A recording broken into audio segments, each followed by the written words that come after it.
Good evening, everyone. Earlier today, I stopped by the Nosachari kitchen because I heard a little bit of noise coming from there, and I saw that there were a bunch of ladies who were braiding challah.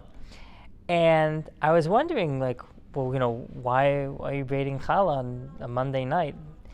And they said, we're preparing for someone's urfaf in a few weeks, and so we're making challah for a sit-down kiddush. So wow, it's so nice. And as an aside, I think it's just a beautiful thing when a community comes together to help create the simcha, to create the joyous occasion, as opposed to just hiring someone external and contract that process out. But it got me to thinking that when you make challah, when you make any baked good, as my wife likes to say, there's a lot of chemistry involved. You have to make sure that the baking soda, the baking powder, are in the right ratio to each other. And even in challah, which is more of a basic recipe, flour, water, maybe some yeast, maybe a pinch of sugar, a pinch of cinnamon, you also have to get the recipe right. Too much water, the dough is too thin and flimsy. Too little water, it's dense and the dough will not rise properly. In Parshas Okin, the parsha that we'll be reading this coming Shabbos, we also have the concept of a recipe, as you were. In chapter 13, verse number 1, the Torah introduces us the concept of two mitzvos, or two thou shalt nots, two negative commandments. The first of which is, Bal tigra, do not reduce any of the components in a mitzvah. Its parallel is Bal tosif, do not add on to the components. So what's an example of these respective commandments? Let's go with tefillin. Tefillin, the phylacteries are a classic example, and the tefillin that we wear on our heads for adult men has 4 compartments to it. If a person adds a 5th compartment made of leather onto this tefillin, they violated the commandment of Bal Tosif, of adding on.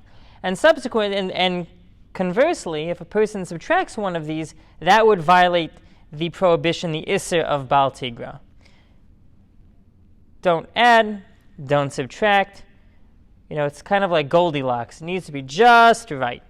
Well, what's just right? Just right is the way that God asked us to perform each respective mitzvah. Just right is the recipe that God has prescribed. Again, if you take out one of the ingredients in your challah, either the flour or the water, you're not going to have much of a challah. If you add paprika to your challah, it might be a little too spicy, it might be a little too sharp for most people to enjoy. A recipe followed precisely, assuming it's a good recipe, but a recipe followed precisely will lead to a consistent, enjoyable, delicious product at the end. For us, Judaism works the same way.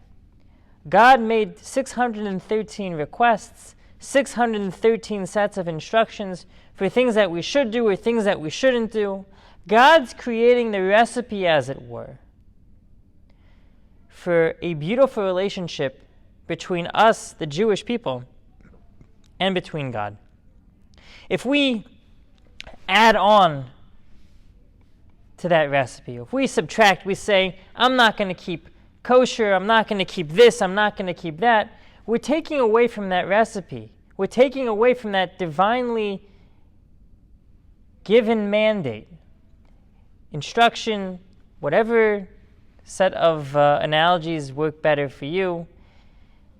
The prescribed map to get from point A to connection to God. Here's another mashal. Here's another analogy. Imagine your significant other asks you to go pick up food from the store. And you look at the list and you say, I know my wife asked for butter, but I don't really want butter. I think I'm just going to get ketchup. And you look at the next item, baked beans. I really don't want baked beans. I really want deli. And you go down the list and you edit each and every item, I guarantee that is a wonderful recipe to make sure you sleep on the couch for a week. She didn't do what you asked.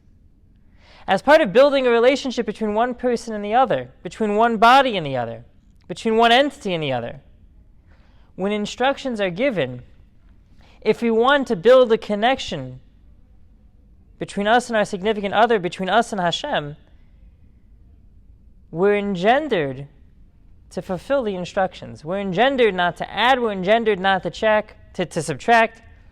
We're engendered to follow the instructions, to follow the recipe, and in so doing, to be left with a beautiful, a meaningful, and fruitful religion and connection to God.